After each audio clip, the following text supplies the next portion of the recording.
So I'm going to recreate a recipe from a manuscript from the British Library, which dates to around the 1430s. And the title of the manuscript is A Culinary Treatise. When this recipe was developed, Henry VI was on the throne, came to the throne at a very tender age of just 7, and then became King of France at the equally tender age of just 10. And All Souls College in Oxford had just opened. Britain was still in the throes of the Hundred Years' War with Europe, and Joan of Arc was being burnt at the stake in Rouen. So yes, it was a very political time and a very interesting time in British history. And the recipe for towers or tours is one that I think is reminiscent of a very early pancake. Now, I think this because they are supposed to be folded like a French crepe, and a French crepe is a type of pancake which has got a legacy that goes back to at least the 1200s. The method given in the recipe also specifically describes adding the egg white to form a broad pancake. And bone marrow is added to the egg yolk, which I think was like a substitute for the density of flour. And the recipe itself also appears amongst other recipes for Lent in the manuscript itself. And the name is also reminiscent of a tower of pancakes. But I'm, as well as this recipe, I'm also going to recreate a standard recipe for pancakes by Thomas Dawson from the 1590s as well. And I'll leave it up to you to decide whether you think towers or tours should be put into that kind of pancake category or not. It's totally down to you, given the complicated heritage of the dish itself. Anyway, so let's go on to the next stage. The word pancake originates from around 1400, and it literally means pan and cake, cake of the pan. So why Shrove Tuesday?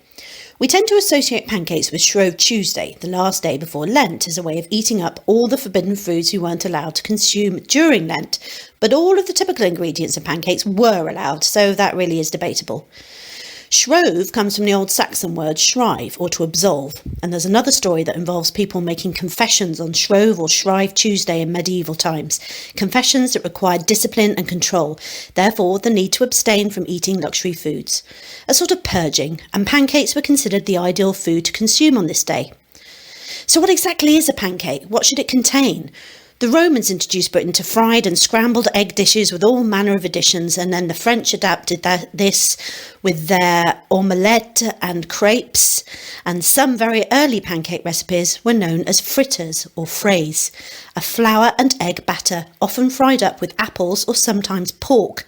And then there were tansy cakes, or simply tansies, eggs mixed with the tansy herb, which is a hugely popular dish for centuries. I found some fritter recipes from the 1500s, which were eggs, saffron, mace, sugar and apples, similar to the recipe for towers or tours, which I'll demonstrate shortly. These often substitute apples for pork, and it's around the 1500s that you start to see the very clear definition between fritters and pancakes. But there's very little distinction between all of these dishes, and they all varied hugely. Some recipe books of the 1700s have half a dozen different recipes for fritters, as well as half a dozen pancake recipes. But there's no difference between the two batters. The only variant is that either fruit or meat was dipped into the fritter mix, or the batter was sometimes made into moulded shapes. So are pancakes just fried round circles of fritter batter? Just to confuse things even more, pancakes were also once known as flipjacks, which somehow got misinterpreted as flapjack, which then morphed into an oatmeal and syrup bar later in the 20th century. And you can read all about this confusing legacy in my book, A History of British Baking. So, does a pancake have to include flour? Elizabeth Raffold, in her 1769 edition of The Experienced English Housekeeper, includes a recipe for cream pancakes, which is just eggs, cream and sugar beaten together and fried as you would a standard pancake. And in Elizabeth Cleland's A New and Easy Method of Cookery in 1755, there's recipes for pancakes made with both oats and rice instead of wheat flour, and this was quite a common alternative. While numerous other recipes even substitute milk for water. Anything was possible, basically. So here's the ingredients for our tours or towers, and there are no instructions in medieval recipes. A lot of it's trial and error, and I don't reinvent recipes for modern times. I recreate the originals from the past. So just to make it a little bit more challenging, but I do have to decide on volumes and measures, as there were none given then. So there's no indication of temperatures, of weights, of weights and measures, of timings. All that is just comes with lots of experience and using a bit of your common sense, really, and finding a way with it. So let's look at all the ingredients that we need. We need 2 egg whites, which need to be strained and placed in a bowl, and 2 egg yolks. Both of them need to be whisked up. Then we need the marrowbone.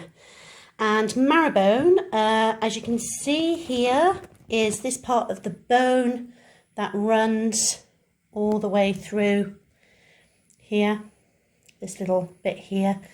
And you can extract that yourself by doing some soaking in warm water, but it's a bit laborious, so I actually got the butcher to pre-prepare me some instead, but you can always go down that route if you want. Then in terms of our herbs and spices, we need mace and cloves and saffron. Again, I would say probably around a pinch or so of these, and a pinch of sugar and a pinch of salt. And then we need to grind the whole lot down, obviously, in our pestle and mortar. Now you can add a little chopped pork if you so fancy. And of course, we need our lard for frying. So now we've looked at the ingredients, let's go and make these 600-year-old pancakes.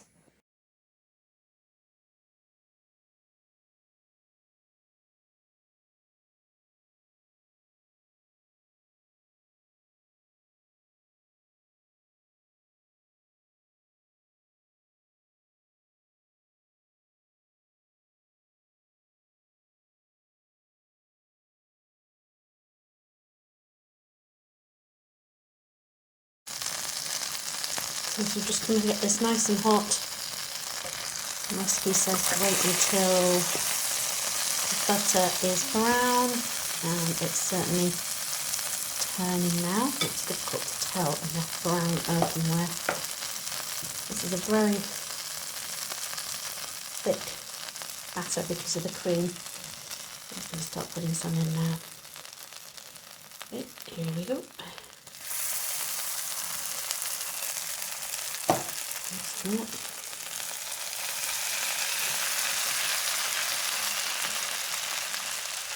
Lovely, jubbly.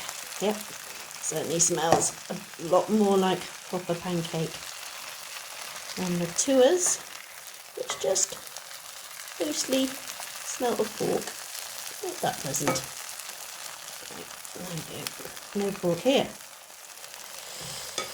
Right, so all the recipe says, as usual, not many cooking instructions, just to wait until you can get it as dry as possible, which is what I'll do. Okay, believe it or not, this is pancake number 3. It was a little bit of a nightmare. I think because there was so much sugar in the mix, it just kept caramelizing, and it's really difficult to actually lever a pancake out of an earthenware pan. But anyway, success finally, and there you have it. A pancake from 1590. Looks just like something we serve up today. And I think it's going to taste like it too.